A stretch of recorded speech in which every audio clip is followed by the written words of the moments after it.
We're live. Good evening, fellow listeners. Welcome to the Socialist Action YouTube webcast. My name is Elizabeth Weiss, and your host for this webcast.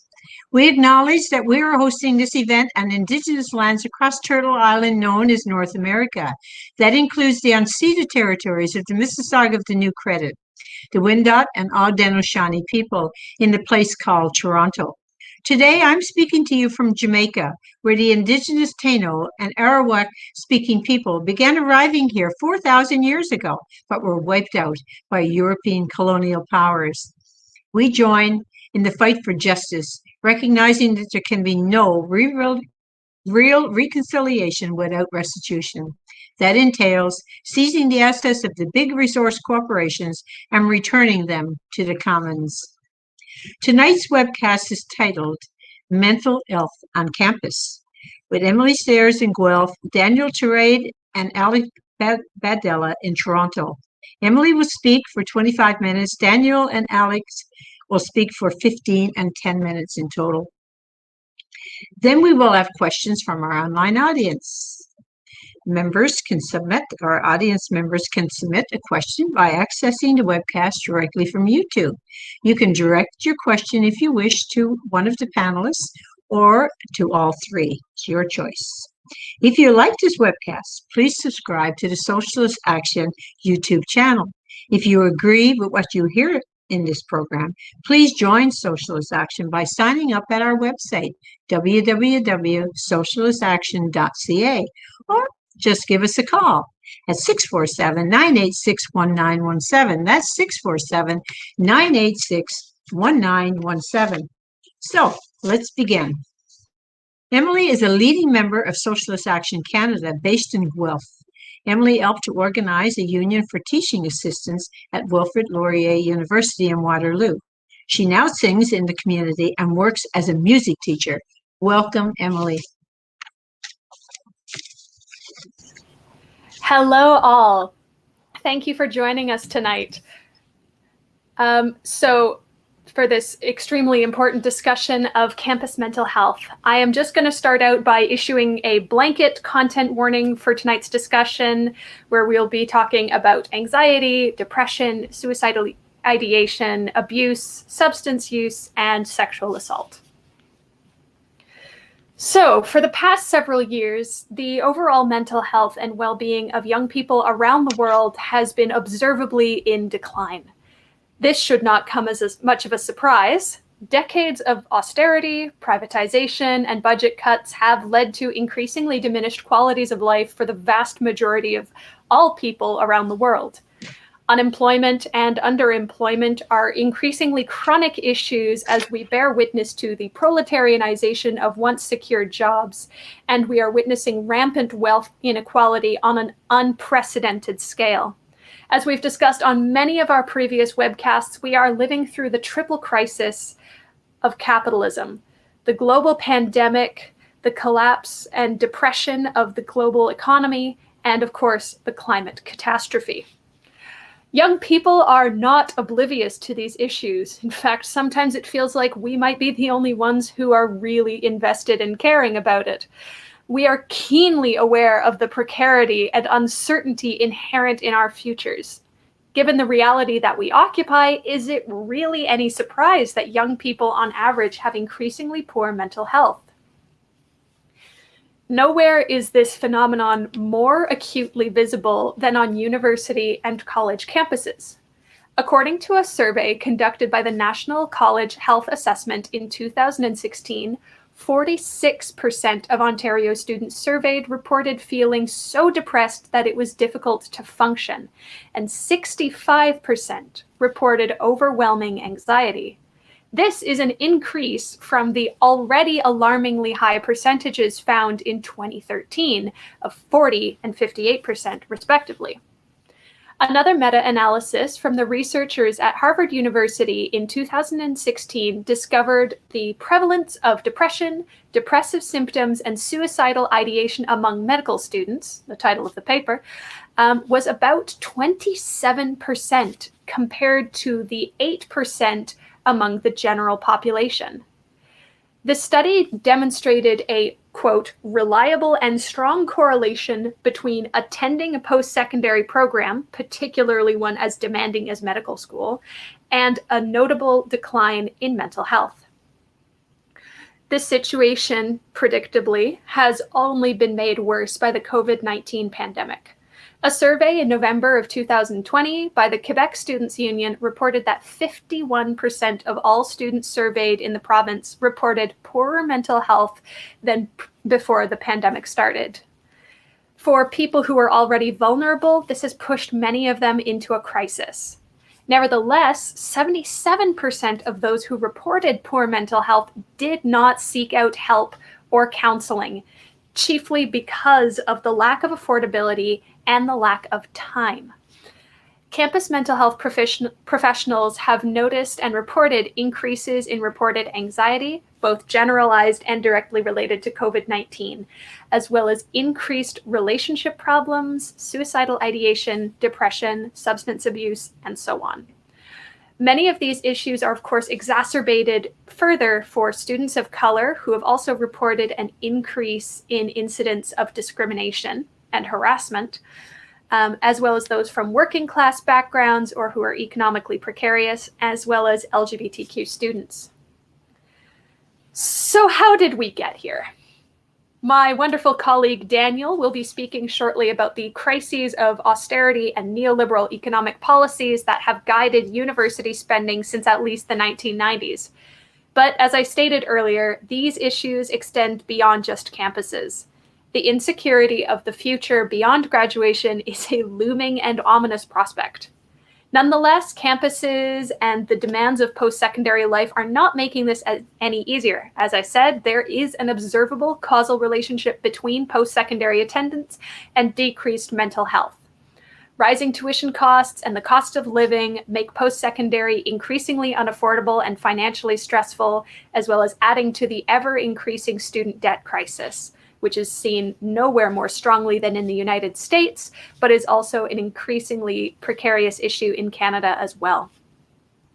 COVID has thrown into the open many of the damaging and inhumane policies of post-secondary programs, which are designed to train the next generation of workers.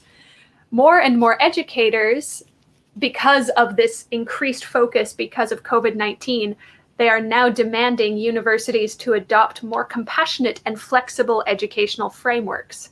In doing the research for this discussion, I discovered multiple guides and studies now being published in collaboration with institutions like CHMA, the Canadian Mental Health Association, as alongside university and college groups, demanding that they need to reevaluate how they regard their responsibilities in connection to their students' mental health.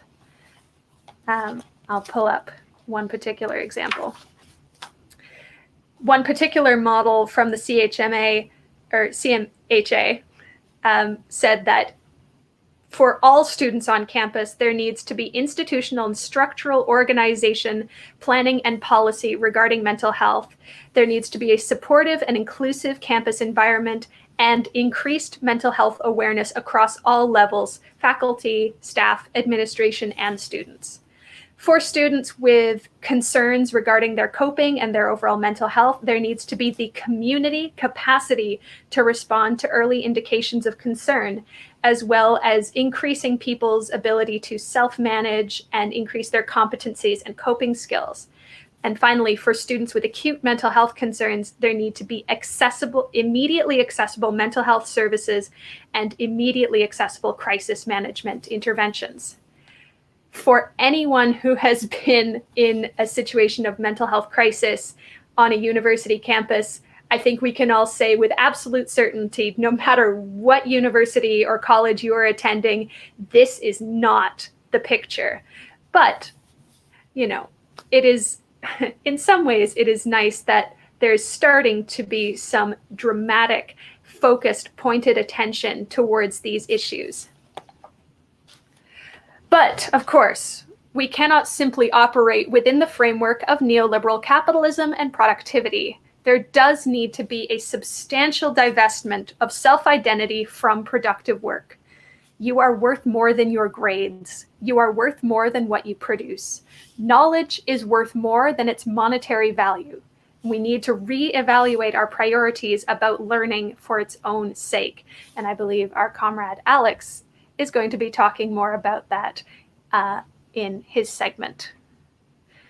So now I did want to take a moment, after all of these broad statistics, I wanted to take a moment to speak more directly to my experiences in my undergraduate degree.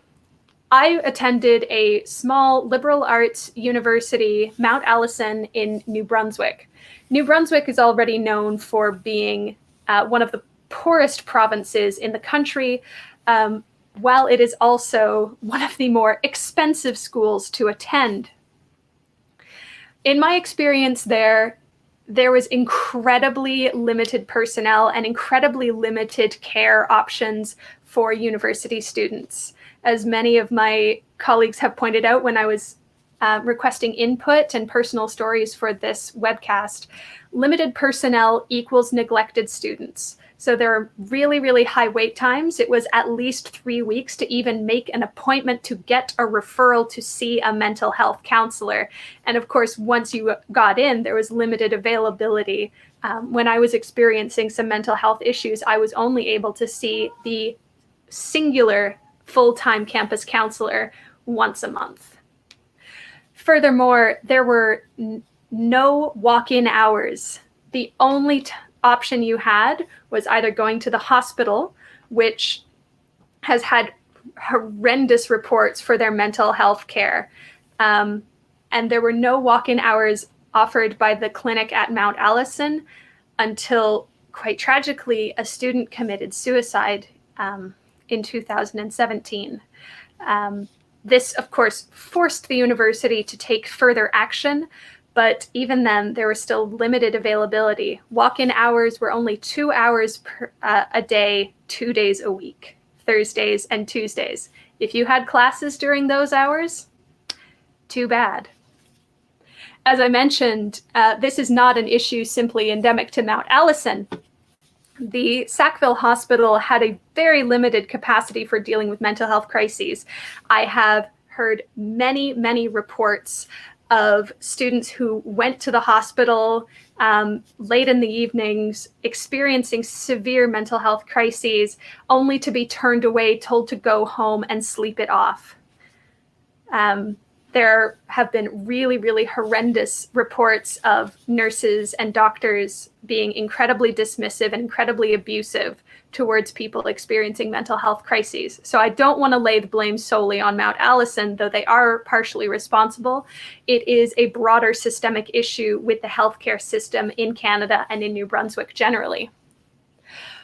Because of the limited capacity of so many of the professional staff at Mount Allison, the student life employees take on the vast majority of the responsibility. Friends of mine who are residence advisors have reported dealing with everything from, students who are perhaps a little too inebriated, all the way to students experiencing extreme mental trauma and intervening in suicide attempts.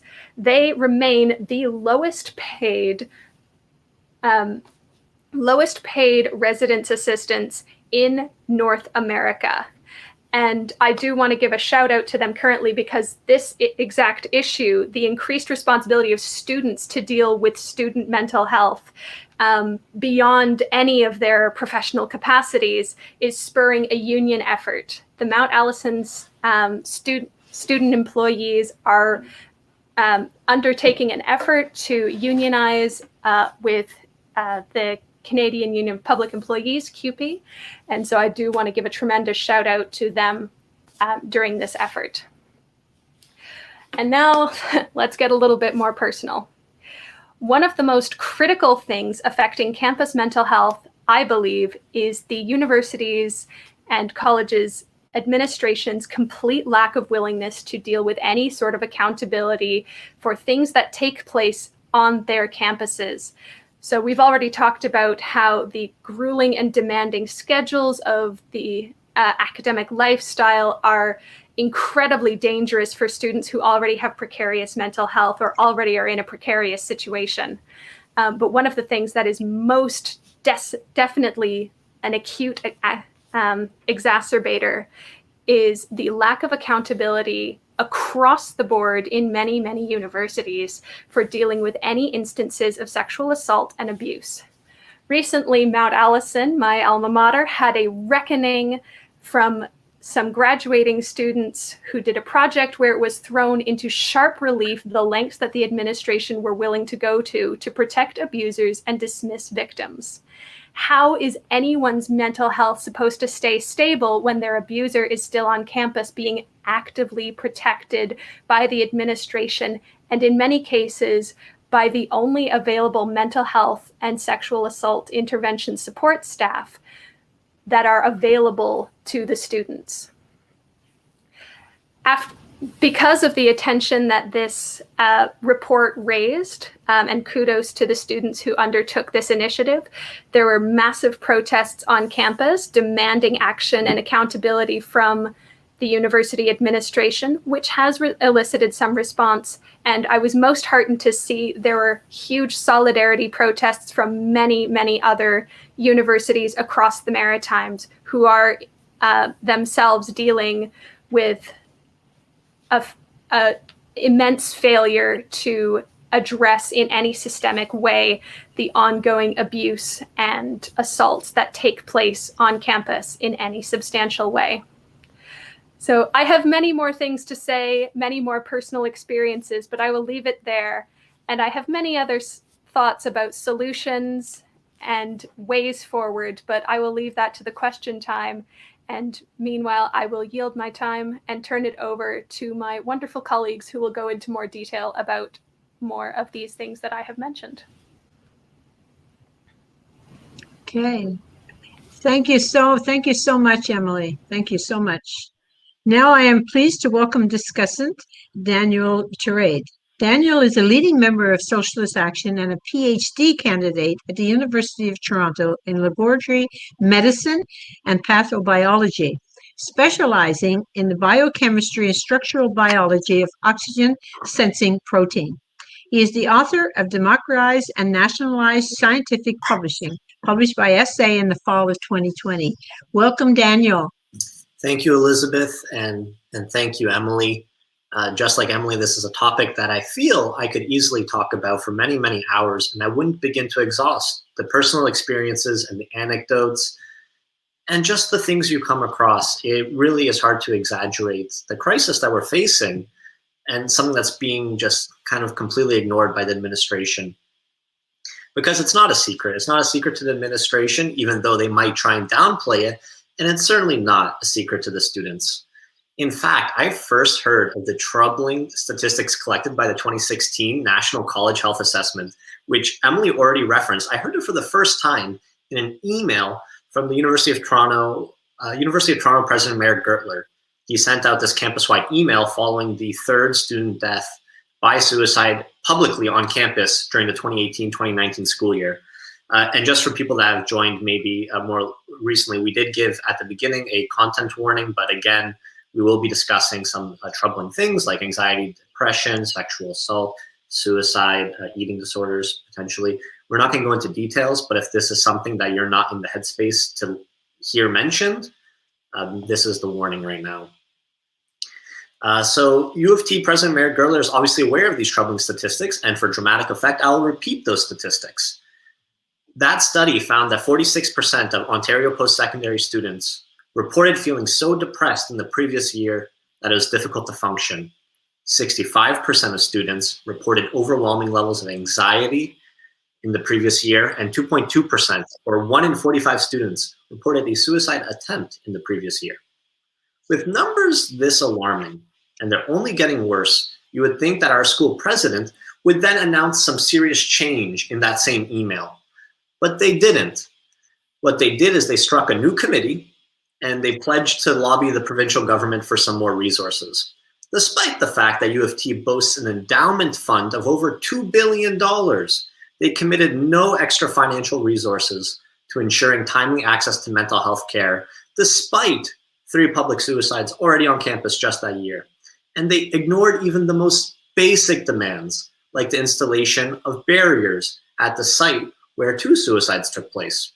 When less than 6 months later, a 3rd student died of suicide at that same site, the hands of University of Toronto administration became permanently stained with blood. In light of bureaucratic shiftiness and deflection and neglect, the citation of such grave statistics by the president of the University of Toronto appeared to me an attempt at normalizing the crisis, basically throwing up your hands as the president and saying, this is happening everywhere. What do you want us to do about it? They seem to be saying that mental illness is natural and that it emanates entirely from one's own neurochemistry and genes, and that it's completely separated from the structure and hierarchy that we find on campuses. But that's bullshit. So let's explore the systems and the structures that brought about this mental health crisis. Because only by viewing the flux of material conditions over time can we appreciate the battle lines. Because students are in a battle with the administration and with the government. That's the only way we can recognize what's happening. And only when armed with that historical view can students begin to walk the path to equitable and democratic schools, which would first involve organization and militancy. So let's go back to the early 1990s. Canada and other Western countries entered a recession, and this recession was amplified by a burgeoning debt crisis. So the capitalist class shouted, balance the budget. But who paid down that debt? It wasn't the capitalist class. No, the burden, like always, fell squarely on the shoulders of the working class, who suffered under a massive austerity agenda. This was with the federal liberal majority government and the provincial conservative majority government, basically the same thing. It was in this environment that right-wing demagogue and Premier of Ontario, Mike Harris, slashed funding for post-secondary schools. As per The Walrus, which is a publication in Canada, quote, Ontario post-secondary funding fell by 21% during the 90s, while enrollment increased by 8%, end quote. And during that same time, to offset the cut in post-secondary funding, tuition fees spiked multiple times.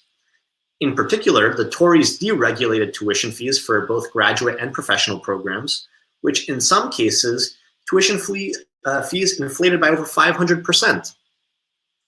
Now, despite increasing tuition costs, there was no compensatory increase in Ontario Student Assistance Program loans, and newly enacted restrictions actually led to a decrease in the number of students receiving financial support during this time. So if the Mike Harris strategy sounds familiar, you're not alone. For many, Premier Doug Ford signaled an unwelcome deja vu.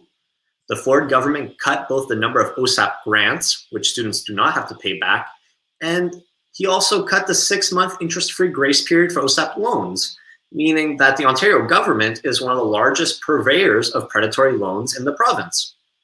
Free tuition for poor students also scrapped, and tightening the thumb screws, Ford outlawed mandatory student fees for essential services with his student choice initiative. Much like the right to work legislation that you'll see in various American states, which undermines union solidarity, the student choice initiative eroded the capacity for student organizing on campus, and some of that student organizing would go to opposing the Ford government. Funny how that works. But in a victory for students, the Canadian Federation of Students launched a successful legal challenge that overturned this anti-student law. And just because I haven't mentioned the provincial Liberal government yet, doesn't mean that they're a friend of students. The education budget per student never recovered after the Mike Harris government, despite the Liberals being in power between 2003 and 2018. And if you're not going to renew the funding to previous levels, that means the Liberal government is complicit in endorsing the initial cuts under Mike Harris. There's no other way of viewing it. When public institutions are chronically underfunded, administrators begin running schools and healthcare like a business. And after all, the goal of education cuts in the first place is a manufactured crisis in the public post-secondary system that paves the road for privatization and further capitalist exploitation. And this is not a conspiracy. In 1995, Minister of Education and Training, John Snobelin, was recorded saying, quote, "Yeah, we need to invent a crisis. Creating a useful crisis is what part of this will be about," end quote. And what he is referring to are the education cuts, which will so deregulate and so crash down the education system that people might not mind privatizing it wholesale. Under Harris, the Tories passed the Post-Secondary Education Choice and Excellence Act, which achieved the first steps in this privatization agenda by allowing private colleges and universities to confer degrees. And as we see today with for-profit nursing homes, which suffered 78% more COVID-19 deaths than their nonprofit counterparts, we can only assume that students and staff will suffer even more under the outright privatization of schools, all while shareholders leech profits. And so to this day, we continue to see the corporatization of our public schools. Tuition fees and enrollment increases while funding for services stagnates or gets cut. Universities pay millions to those managing their investment portfolios and refuse to divest from fossil fuel companies. And as Ford's term continues in Ontario, more and more college and university funding gets tied to performance and outcome of students. As a result, Laurentian University already declared bankruptcy due to Ford's austerity agenda. With less and less government support, many universities and colleges attempt to account for budgetary shortfalls by targeting international students, whose tuition is not regulated. Between 2009 and 2017, the number of international students doubled in Canada, and tuition fees during that same period increased twice as quickly for international students when compared to domestic students. In a BBC interview, U of T President Mayor Gertler, that guy again, admitted that he increased tuition fees to boost U of T's image and garner more interest from international students. Mel Breutman, a private recruiter who worked for my alma mater, the University of Windsor, says, quote, "International students are not being treated fairly, but are being exploited for their money at the expense of their education," end quote. Continuing on this topic, the immigrant advocacy group Migrant Alberta uncovered that agents lied to 80 students enrolled at a private college in Edmonton about their prospects of obtaining a work permit after graduating. So it's no surprise that international students are now speaking out and rejecting their cash cow status. It's also unsurprising that the neoliberal austerity agenda hurts students. It creates stress and it provokes anxiety and depression. A third of students enrolled at universities and colleges in the greater Hamilton and Toronto areas commute more than an hour each way. In 2015, half of all students graduated from a college or university with student debt. And only a third of those indebted students paid off their loans within 3 years. Student debt now contributes to 1 in 6 bankruptcies in Ontario. And then roughly 4% of post-secondary students living in Canada experience some kind of homelessness. Many more live in de facto slums or with abusive partners just to find some sort of shelter. But it's also important to remember that not all students suffer equally. Disabled students, queer students, racialized students, and international students face unique institutional barriers and violence that leaves them more vulnerable to deteriorating mental health. These numbers and these experiences matter. In fact, they're indispensable when attempting to understand the why of the mental health crisis on campuses. But the administration instead chooses to play dumb whenever they peddle their student resiliency or yoga as a solution. And administrators reveal their ghoulishness when they attempt to hide the harm that they brought about. At the University of Toronto, they embrace draconian strategies like the university mandated leave of absence policy. Don't know what it is? Ask me about it during the questions. They lean on the campus police to respond to those in crisis, whose preferred strategy appears to be handcuffing students, which gets reported on with troubling regularity. Legitimate and well-reasoned demands by students get ignored. Teachers and staff and residence assistants instead are abandoned on the front lines, entirely ill-equipped to deal with rampant mental illness, sexual assault, and poverty. Competition is baked into the institutional pedagogy, which remains focused on branding and image rather than helping students in their academic journey. So where do students go from here?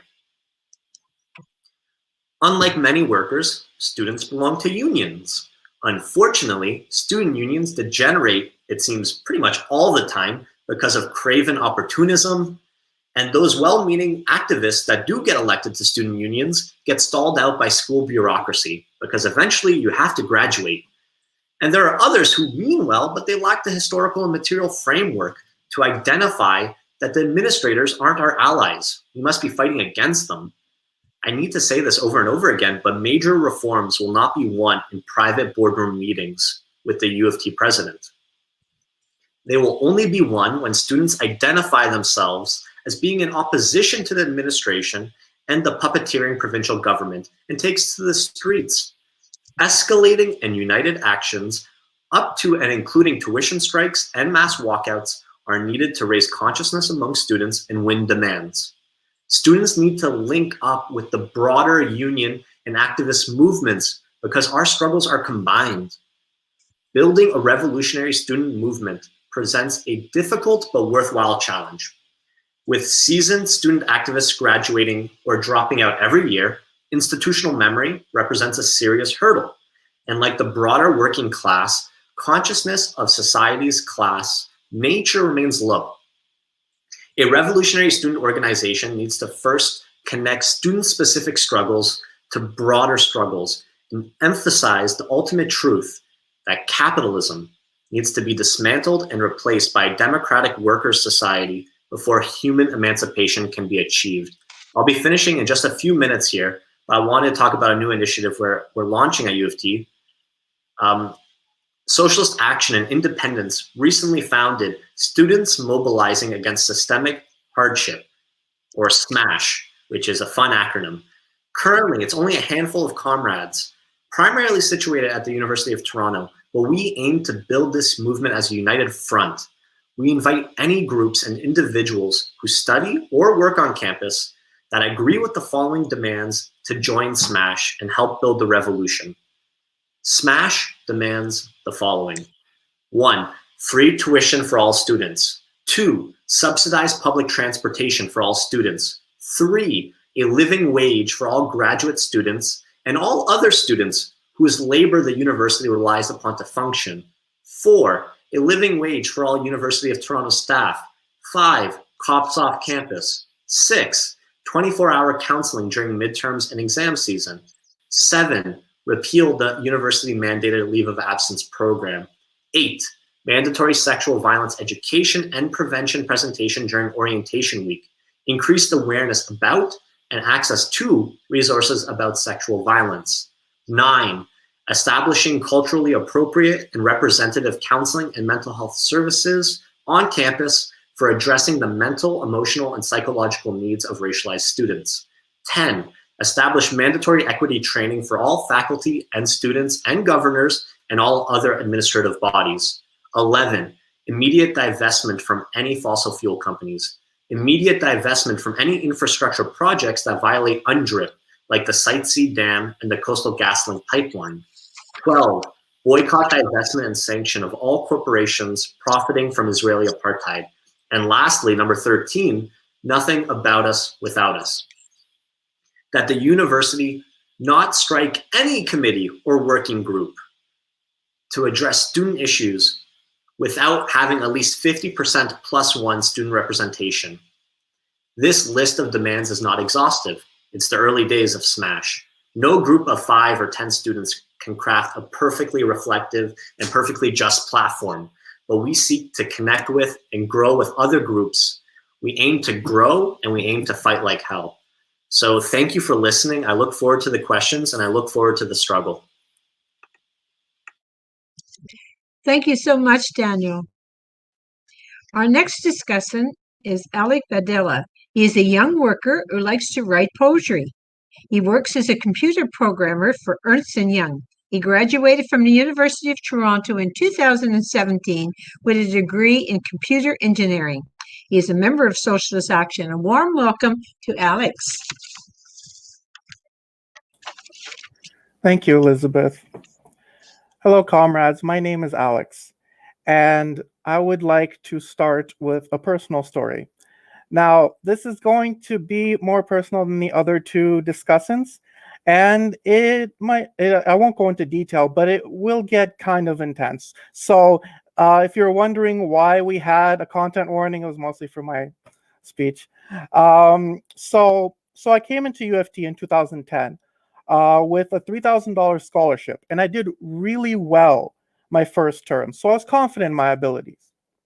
It all slowly began to unravel, however, when in my second term, as my marks plummeted. I began to feel worthless because I identified myself with those marks. This led to a 4-month-long anxiety attack where I couldn't sit still without shaking uncontrollably. In second year, I almost went on academic probation. That was when I decided to switch to part-time because I just couldn't keep up with everything that was thrown at me. Even though it got better, my marks greatly improved, I still felt like a failure because I couldn't cut it in full time like everyone else. Fast forward to third year. After having my internship cut down from 16 months to 4, I was basically fired. I went back to school and struggled. So I started thinking, not good at employment, not good at school, I'm not good at anything.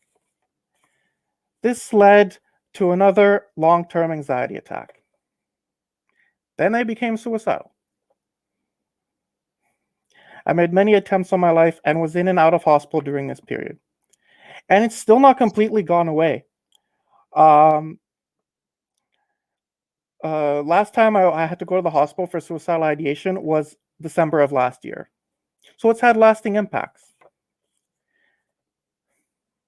Now it's obvious that university was terrible for my mental health. However, I found that the mental health problem on campus is just a symptom of more underlying issues. 3 important underlying issues, are the distribution of marks, the lack of support, and the marks themselves. Let's start with the distribution of marks. It differs by faculty, but for engineering, most of your mark from a course is made up of 2 big tests. Midterm with 20 to 40%, and a final exam with 40 to 60%. This puts intense pressure on students and is terrible for learning. It's been proven by many studies that it's terrible for learning, and yet it is still practiced. This was one of my main reasons for my anxiety attacks. I was terrified of failing my midterms and finals. If you don't do well in these 2 isolated instances, you don't do well in the course, which is extremely unfair. What if you had a bad day twice? You know, that means you're not capable now? Oh, too bad, you failed. That's ridiculous. Yeah, let's move on to lack of support. So I found it really hard to find good tutors for classes. Tutoring also costs money, which I do recognize is a big barrier for people. And but however, I was lucky and my parents paid for everything. I did not struggle in that regard. However, it was still hard to find tutors. They're either too busy, they were bad, or they're just non-existent. For my multimedia systems course, it was a 4th-year course. There were no tutors whatsoever for it. Now, there is accessibility services, which does help. They offer accommodations and accommodations, yes, for people with disabilities and or mental health problems. I had both. But they only gave me extra time in my own room on exams, which, while very helpful, was not nearly enough.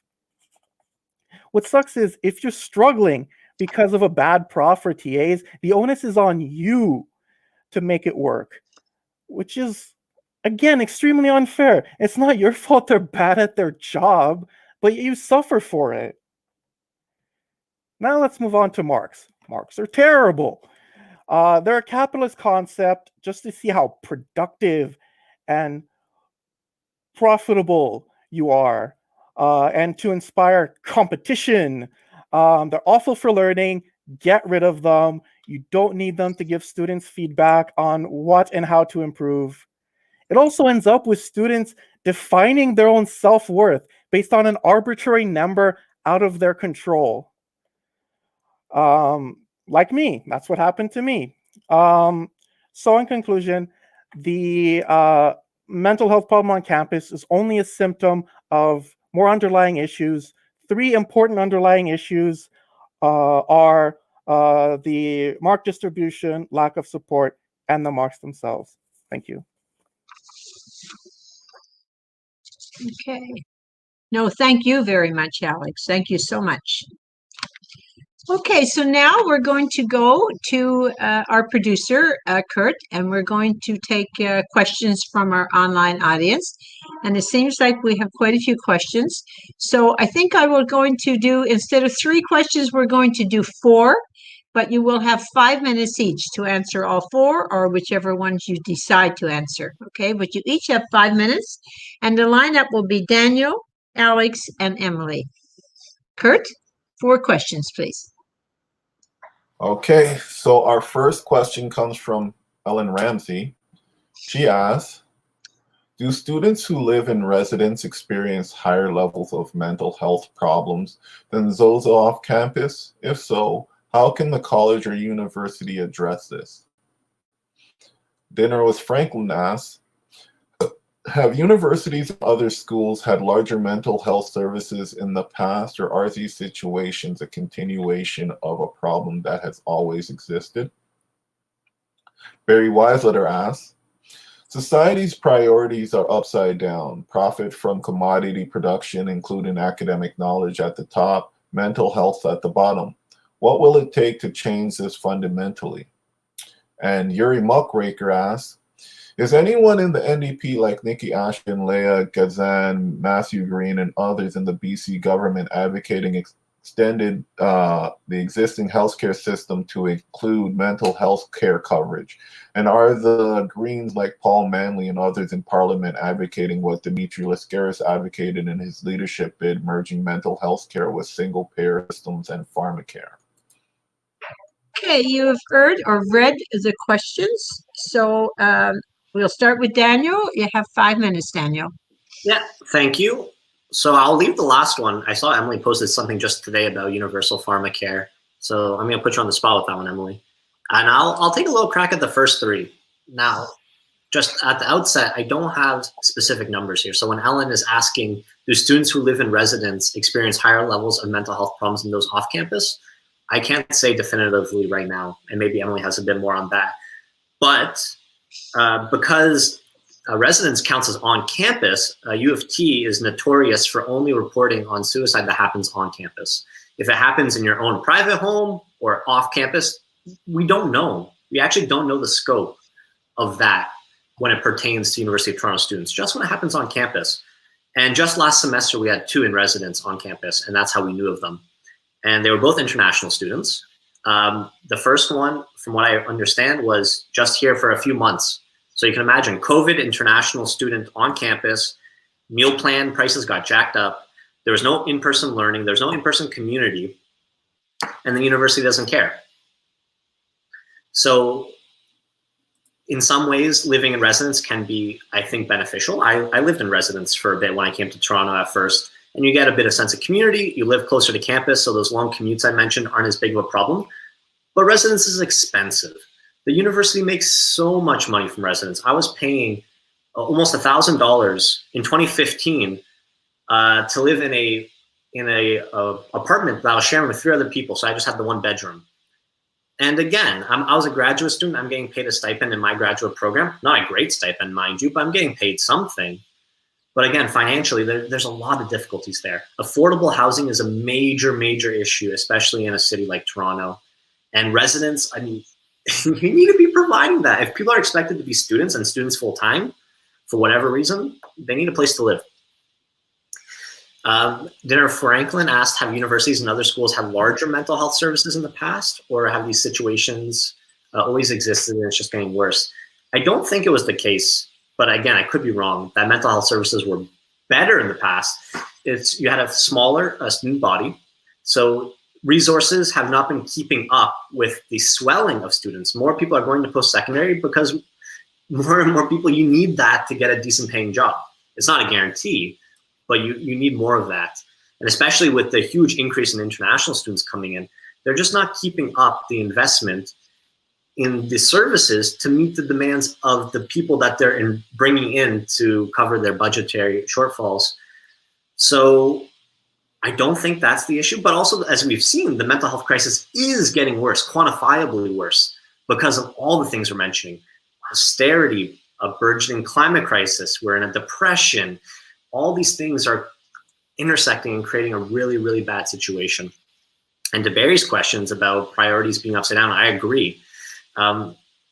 It seems that as long as you're producing, it doesn't matter what state you're producing in. Whereas I think if workers were in the position of controlling society collectively and democratically, that would not be the case.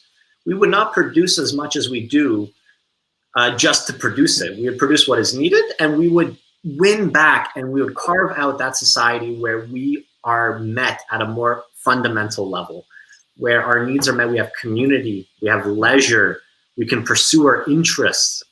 And those are all beautiful things for the mental health. It's not the situation where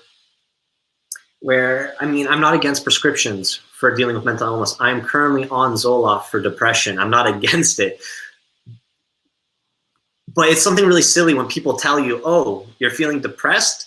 Why? Is it because of the climate change coming? Is it because you might not find a job despite being in school for 11 years and you've racked up debt and you live in an attic and you're paying $1,200 a month for an attic? Is it like you must be taking a pill? It's completely natural for people to feel anxious or depressed about our current situation. So rather than pursuing the strategies, hawked at us, which is medication or yoga or whatever else, tongue in cheek, we need to terraform society. I use this phrase a lot. Terraforming usually meaning, like make Mars habitable. We need to make our planet habitable and hospitable for humans, because the capitalist hellscape is not a great place to live. It's not the earth I want to live on. Okay, thank you, Daniel. Alex, have 5 minutes to answer whichever questions you want. Alex? All right. Yes. So I'll start with Barry's question. What do we need for fundamental change? I'm going to echo Daniel on this and say overthrowing capitalism, just because like I said, marks are very much a capitalist system, and there's a function for them. They're like, they prepare you for work. They say, you have to be producing this much, you have to be putting this much effort, and you can't just, take out Marx and then just leave capitalism by itself. It's not going to work. Overthrowing capitalism, establishing a workers' government. I know it's kind of obvious, but I think it'll help a lot. Just rethinking work, just thinking like, have not having work, just being, making, working long hours just so like the people at the top, the rich people, can have like, become richer, like, just work for, bettering society, making, creating good things. And I'm just going to touch a bit on Ellen Ramsey's question. I didn't live in residence. I commuted, but I would, so like, I'm not sure, because there's a trade-off, right? Because yes, it can be really hard for like, especially like a teenager, just leaving home and having to be by themselves. I know as a teenager, I couldn't have dealt with that. But commuting also sucks. I had to commute like an hour and a half each way, and it is draining. And it's like, And first year engineering, it's literally 9 to 5 lectures and tutorials, and then you go home and it's like 7, and well, I'm just exhausted and can't do any homework, and then it just piles up and piles up. And also the transit in this city, the TTC, is not favorably regarded, mostly because it really sucks. So there would be a lot of like service shutdowns. There would be sometimes, I'd have an exam and they'd be like, "Oh, sorry, the subway isn't working." So that also adds to the stress. I was able to take a taxi, but that's another price issue, another issue with like being able to afford things like that. And I'll stop there. Thank you. Okay, thank you, Alex. Emily? All right. Yes, I have lots of thoughts on all of these questions, and I will take them in order. So starting off with Ellen Ramsey's question, to echo Daniel, I don't know any exact statistics. I think there are different issues faced by students living in different situations. Students living in residence, there are particular issues that they experience that students living off campus do not, and vice versa, as we've said, like commute times, unstable living situations, interpersonal relational disputes and abuse. All of that can have really, really dramatic impacts, but it's very, very difficult. It's not difficult. It's just that universities don't tend to collect statistics on those kinds of situations. So based on my research, we just don't know. We just don't know what the difference is between those two different outcomes. As I say, I have many, many friends who have worked as residence advisors, who have been there on the front lines firsthand, dealing with many, many people's mental health crises. And it's very acute, as we were saying, people, leaving homes, gaining independence, relative, like teenagers. Some of them are 16, 17 years old when they start university. These can be fairly dramatic issues and really, really important and life-changing crises. And they have very, very minimal supports. I think a lot of students who live off campus, this is certainly the case for me and many others I know, tend to seek external sources of support as well, be that familial resources, as Alex said, or family doctors, not campus doctors, and other local mental health practitioners. And so, as I say, universities tend not to be super interested in collecting statistics about their students when it's not directly related to their campus supports and their spending and their money. 2, Dinner with Franklin. Have there been supports in the past? I think, I'm sure many, many people can attest that over the past couple of decades, there has been a massive, massive upswelling in mental health awareness. However, in the 70s and 80s, even 90s, it would have been very, very taboo to disclose that you were in therapy or seeking therapy or in any kind of mental health support. And mental health was still very, very highly stigmatized and still is to a large extent, but there has been a massive societal shift in how we regard mental health. And so I think there has been a commensurate demand for more mental health. I think it's not so much that it's more prevalent, it's that we have a name for it, as opposed to past generations. But even within our own generation, I think we are seeing an increase in prevalence, an increase in severity of mental health issues. And also, as Daniel said, universities have larger budgets, larger alumni funds, larger student bodies, but the supports have not kept up with demand. So even over the past decade, when mental health awareness has been very, very prominent, to quote my alma mater again, there were 2 therapists, and they were both part-time. how is that supposed to serve a student body where mental health crises are massively prevalent? It's just not possible. To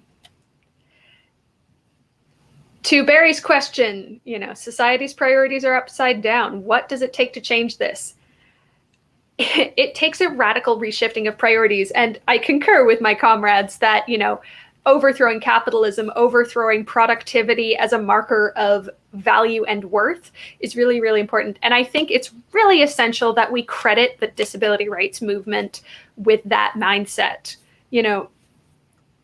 Disability awareness and increasing accessibility is so, so, so important on every single level when it comes to mental health. And we owe, mental health advocacy owes so, so much to the disability advocacy community. I will still have ADHD even if I'm not living under capitalism, but I can live in a world where that does not inhibit me, where I have access to the resources I need, where I have access to supports, and where I have compassion and understanding, and my value as a person and as a member of society is not tied to my productivity. That is the fundamental change that needs to happen. And finally, Yuri's question, anyone in the NDP, like Nikki Ashton, Leah Gazan, advocating for extending the healthcare systems? Yes, thank you, Elizabeth. I'll keep this quick. So Peter Julian, he's a member of parliament from British Columbia, has been a really, really strong advocate for expanding the healthcare system. Currently, he is introducing a bill that is being voted on in parliament soon to expand pharmacare, to make universal pharmacare as a federal program, which is exciting, and I really hope it passes because my meds are expensive. But mental health care is not part of that program. I know the NDP in the last federal election did campaign on expanding mental health care as part of a federal program. And there has been a really, really strong demand for that in the Maritimes because, oh my God, if you think mental health care access is bad in Ontario and Quebec and in Western Canada, it's nothing compared to how atrocious the situation is in the Maritimes. I cannot stress this enough. It is so, so poor. The healthcare access overall in the Maritimes is really, really abysmal. On that note, though, Chris Thompson, the new interim leader of the NDP, and the NDP in New Brunswick is definitely a really, really strong advocate for expanding the healthcare system there. So shout out to them for the amazing, amazing work that they are undertaking.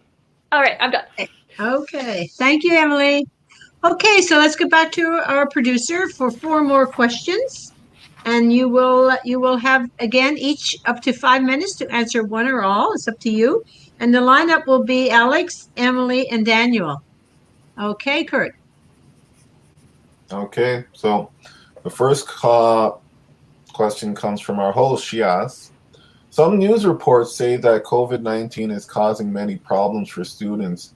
Is it not true that these problems existed long before COVID-19? Andrew asks, how do you deal with the cons who say they care despite their political affiliation? Are they just a lost cause? And Abby C asks, quick question, does Smash have its own website yet? And Spencer Roshi asks, does the increasingly turbulent social environment and economic climates come up as a reason for student mental health in campus conversations? Okay, you've heard and read the questions. So the first up will be Alex. You have up to 5 minutes to answer 1 or 2, 3, whatever you wish. All right. Again, I will go with 2. So I will go with Elizabeth's question first. It's completely untrue that many of the problems for students is because of COVID-19. COVID-19 definitely exacerbated a lot of problems and created new problems. But as you can tell from my story, mental health has been it's been a big deal. It's been a big problem. There's the constant amount of suicides. Those were back in 2018 and 2019. Like Daniel mentioned, there were some that prompted the creation of the mental health policy initiative. I forget the exact name, but I was at a few of their events. And that, by the way, that event, the first event of the policy, that policy group was like massive. It was like, I don't know, like 50 people or something. It was a lot of people. So Mental Health Policy Council, thank you, Daniel. Yeah, it was a lot of people. So it was definitely a problem before COVID-19. How do you deal with cons who care? Okay, say they care. Honestly, it depends on the person. So it is true that there can be conservatives that are like, oh, I care, but you gotta pull yourself up by your bootstraps and be strong. But then there's like, there's what I've found out. What I've learned recently is that we are all walking contradictions. There's a lot of contradictions in people. Like, for instance, I am a militant socialist, but I also work for a very capitalist company, and I actually enjoy my capitalist job. So it's like, I don't know, this is kind of weird. So honestly, you just have to get to know the person, and I don't think anyone's a lost cause, really. Yeah, I'll end with that. Thank you. Okay, thank you, Alex. Emily? All right. Once again, I have a lot of thoughts on all of these, but I'll start in order. So, Elizabeth, COVID-19 is causing problems for students. As true to a certain extent, but as with pretty much everything, COVID has not caused these problems. COVID has exacerbated and revealed and exposed these problems. So a lot of the issues with isolation, with mental health, with disconnection, with inaccessible programming, with stubborn teachers and inflexible deadlines, all of these are just coming to the surface. And I think one of the things that I'm kind of very, very cautiously optimistic about is the number of universities who are now paying more attention than ever to the mental health and well-being of their students, mostly because of massive amounts of public pressure saying, how are you addressing student mental health and how are you supporting your students during this crisis? There's a lot of interest from the public. And I think, again, like going back to the question of how do we solve this, solidarity is how we address this. By connecting our issues as students with the issues of other working class people and with other low income and marginalized people, and seeing our struggles as a common cause. Our mental health crisis is not just because of our grades or because of inflexible deadlines. There is so much, as Spencer said, the turbulent social, environmental, and economic climates have a massive effect on everyone's mental health. So I guess I'll jump to that question. I wouldn't say that external issues come up very often. There's a tendency among universities, as Daniel said, to want to, make a committee and discuss workable solutions. And, we'll get back to you in 6 to 8 months. But I think amongst a lot of people, privately and amongst student groups, there is some more discussion about okay, a lot of the issues that our students are facing are beyond our capacity to deal with. And I think Daniel makes a good point about needing to create some militant revolutionary student groups and really work to radicalize students and say look, the issues that we're facing, that we're dealing with their university are not just our university. It's not just Mount Allison. It's not just U of T. It's not just McMaster. It is a global problem, and this is just one manifestation, one symptom of it. And so allying ourselves with common causes is a really, really good way forward. And we're starting to see some of that with groups like SMASH and other wonderful organizations. And to Andrew's questions, cons who say they care, again, it really depends on the person. I would say, and I always say, follow the money. Are they do they have any personal wealth or personal investment? As in the case with actual political party conservatives, who have a vested interest in defunding public education. That's just part of their policy, versus, someone personally. I would say, get personal with them. Talk to them about their issues. As Alex said, like it is rare to find someone beyond redemption. And if they are beyond redemption, it's usually money that's the cause. So see where they're at and get personal with them. Talk to them about their issues, their concerns, and see how you can address those and be just like, okay, but again, direct your energies accordingly. And I personally don't find those conversations to be terribly productive most of the time. And I would rather work to build allyships and solidarity with like-minded people who address the same who want to address the same root causes of these problems that I do. And the third question is not for me, so I'll yield it to Daniel. Okay, Daniel, you're on. Yeah, so great questions. I just want to jump back to one from the last round first, just because people were mentioning counselors and how few there are. At U of T, which has over like 10,000 graduate students, for the longest time, they only had one embedded counselor for graduate students. But they were very excited when they announced we got 3 new embedded counselors for the Faculty of Medicine. And, I called them up one day. I was really struggling for some time. And they're like, oh, they don't work during the summer. I'm like, I'm a graduate student. I work during the summer. But that's great that you care enough to hire 3 new people for 8 months of the year. Anyways, back to these questions. The question of COVID comes up a lot. And I think I'm going to merge this with Andrew's question, because you do have some conservatives that are very reactionary, and they speak out against lockdowns or other public health measures because, people are being driven to suicide. They're so lonely and isolated, which is true.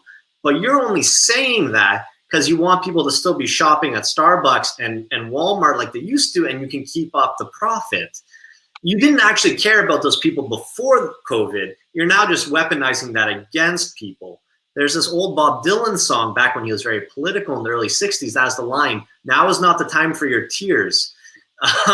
And that would be my first response to someone that, if they try and weaponize the term. But again, yeah, every person is different. You talk to them. And I think if you avoid the very political terms, if you don't immediately jump to the labels of the Liberal Party or the Conservative Party or the NDP, and you have a conversation about how tough it is to commute an hour and a half a day and to have to rent from the school itself via residence for $1,000 a month, and all you get is a bedroom. People appreciate that, and that's where you can build up, and you can see if there's any connection there. In terms of COVID, just to exacerbate on that a bit or expand, yeah, COVID has amplified the mental health crisis. Something I've been following for a while is suicides in the Toronto transit system, because you can actually do a pretty decent meta-analysis if you just look at their tweets. They'll tweet out if there's an injury at track level, which is their euphemism for someone jumping in front of a train. And I started tracking that after I was on a train that hit a person. And it just, ever since that moment, it's been something that's stuck with me. And during COVID, during that first lockdown, there was a clear spike compared to any of the previous years, as long as the TTC has had a Twitter account, which is over 10 years. So it's gotten worse, absolutely. But one thing that we mentioned on campus when we organize, and the Mental Health Policy Council, like Alex mentioned, we've been doing organizing this year because, again, there have been 2 public suicides just last year. They came 3 weeks apart in the same residence. We don't see each other as much as students. We're isolated from each other. And even though we learned about those 2 because it's public, as far as the university is concerned, like, we're afraid as to what's going to happen when we're back into classes again and how many people we're not going to be seeing there. It's a bad situation. The university is not stepping up in any meaningful way, and neither are our unions, frankly. I reached out to the University of Toronto Graduate Student Union with some of my comrades about COVID concerns because we were working during summer, and we brought up the idea, like, we want action, we want to escalate. And they instead came back to us like, well, this is already 2 weeks after we've been pestering them, like, oh, we're going to be launching our email campaign next week. It's like, that's not enough. The university's opening already. That's not enough. We're like, we need to organize up until including a strike. And they said, well, no, strikes are complicated. They told us that strikes were anti-Black because, not everybody can access striking, which is like, no, I think you're inverting the history of the class struggle. Striking is one of the only ways people, especially really, really racialized and really subjugated people, can enact change. Abby's question, does Smash have its own website yet? No, Smash is super new. We've been emailing people as of this week. So Smash, but we already have some groups that have contacted and reached back out to us and said they're interested in getting involved. So the next couple of weeks and months, as we start to formalize our platform and create our group, is going to be really important. And hopefully we do start creating that public presence in that way.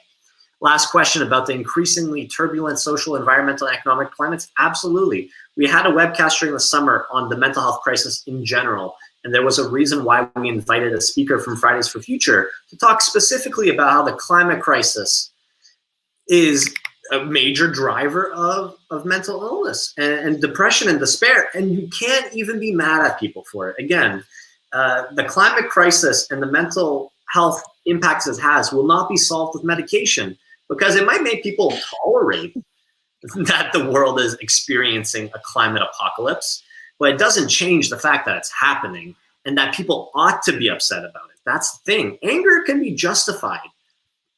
So those are my answers. Okay, thank you, Daniel. Okay, so we're going back to Kurt now for our last round of questions, which once again is, I think, will be 4. But unfortunately, I can only give you 4 minutes each this time. So you may want to pick and choose your questions. That's up to you. And the lineup will be Emily, Alex, and Daniel. Okay, Kurt. Okay, so our first question comes from Vic, and he made a couple statements before, but unfortunately, I'm just gonna stick with your question. He says, the question for me is, where can we get the money in creating free tuition? And Yuri Muckraker asks, is the campaign to address the mental health care crisis on campus and society at large and the calls for merging mental health care and Medicare as big as the call for pharmacare? And what is the official position of the ruling Liberal Party on that issue? Ellen Ramsey asks, what solution can socialists put forward to the mental health crisis on campus? And Elizabeth asks, where will the money come from to pay to fix mental health problems, high fees, and job insecurity? Okay, so we're back and we're going to start with Emily. You have 4 minutes. Okay, so I'll speed run through these. So Vic says, where can we get the money in creating free tuition? Now, we didn't necessarily talk about the free tuition argument in this particular webcast, but so glad you asked. I mean, our favorite answer for a lot of these things is tax the rich. But in all seriousness, there is so much untapped wealth in the 1% that is, being stored in offshore bank accounts with no investigation from the ruling Liberal Party and Conservative parties. And there's a vast amount of wealth. There's also so much potential for development programs in terms of expanding the labor force and expanding people's access to work, which increases the body of people who are making a living wage, which increases the amount of money from taxes, which then gets turned back over into the public economy. There is so much potential there. And I think just really radically restructuring our economy to prioritize investment in social goods and deprioritizing privatization and tax cuts for the wealthy, I think would go a lot farther than a lot of people reckon. And we have many other webcasts that discuss that, so I won't go into any more detail, but check those out at your leisure. They are awesome. Yuri, is the campaign to address mental health care as big as the calls for pharmacare? I would say yes. I mean, I would say that they often go together and that a lot of people campaigning for one are also involved in campaigning for the other. I think there is a recognition that there is a crisis regarding both. The NDP has decided to go with pharmacare only for this particular bill. Maybe they think, it's more likely to pass if it's, just the one. We'll see how that pans out. I would love it if they were a little more aggressive and if they were actually actively campaigning and working towards a bill that would enshrine mental health care as part of our subsidized healthcare, but as I say, it's a long way off. There are parties who are advocating for that. I would say they're commensurate, but pharmacare is getting more attention right now just because of Bill C-213. Ellen Ramsey, again, socialists can put forward solutions on campus. One thing socialists are really good at is creating community networks and creating solidarity networks. That is what we do, and that is what drew me to socialism in the first place, is because we are an organization of people who care about each other more than just, our productive capacity.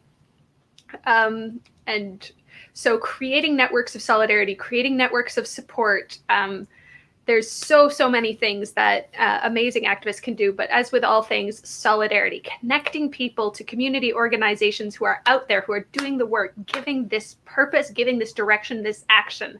It's very, very easy to feel overwhelmed by the scope of the crisis. It's very easy to feel overwhelmed by the scope of the problems. But it is so much easier to deal with when you have a team of dedicated, amazing comrades working alongside these issues with you, who take them 30 just as seconds. seriously. All right, last one. Where will the money come from to pay for fixed mental health, high fees, and job insecurity? Already addressed it. Let's tax the rich. Let's nationalize our natural resources and our infrastructure. Let us take the wealth out of the hands of major corporations, big banks, and big business. Let's put it in the hands of the people. Thank you, Emily. Alex? Yes. So I was going to honestly say the same thing for the how will we pay for X. But Emily already, Comrade Emily already said it. I would just like to say to those questions, I know this kind of seems kind of weird, but money is fake. We invented it. We can come up with more money if we try. If we, if like the government can come up with more money if they actually cared. Now, let's see. Solutions socialists can put up. Okay, two off the top of my head are free tuition and free public transit. What else? Those two are really good. They're not directly focused on mental health, but they definitely help. Student debt, commuting, all that stuff, at least the mental health issues. Let's see. I guess more funding to mental health and support. More funding there would be good. And better public transit. Yes, thank you. I can't believe I didn't think of that. Thank you, Emily. Anyway, yes, better public transit. Absolutely. I will leave it there. Thank you. Okay, Alex. Thank you very much. Okay, Daniel, 4 minutes. Yeah, so I'll start tackling Ellen's question, which I think may have been asked before I revealed the Smash platform, which addresses a lot of this. But no, seriously, a lot of the things that help mental health on campus are the same things that help mental health generally. And that's an important point that students need to get across. There isn't a special fix for students facing mental health. It's just students tend to be at the intersections of precarity in a lot of cases. So yeah, lessen the financial burden on students, just like we ought to lessen debt and that financial stress on everybody. Free public transit for everybody. Cops, get rid of them, both on campus and off campus, because cops, when they respond to mental health crises, know how to respond with a gun better than they can respond with words. And we see that both on and off campus. In Canada, actually, most of the cop killings that we see is in wellness checks. It's amazing. You call 911 for a wellness check for a loved one, and then they send a bunch of armed police officers, and then 30 minutes later, your loved one is dead. And you're asking yourself why? And then the SIU investigates and they say, no, the cops did what they're supposed to do, which I think is a damning indictment of policing. If that is what they were supposed to do, or they behaved as cops reasonably ought to respond. Same thing on campus. They handcuff people on campus if they have a mental health crisis. They don't have another means of dealing with it. That's why you can't reform the police, because they're doing what they're supposed to be doing, and we don't want it anymore. So those are some of the things we need to do on campus. But we need to connect with work and labor on campus as well. That's why I'm really excited about building up the SMASH thing. And recently at U of T, Socialist Action was directly reached out to by the United Steelworkers and their locals on campus to build up a decent work and health chapter. And that's really exciting for me, to get students and labor together, realizing we have the same priorities on campus. Staff want to deliver a high quality education to students. Students want to get a high quality education. And who doesn't want that? Well, it's the people at the very top. And that's when you realize that we can take it all over ourselves, because we're the ones doing everything anyways.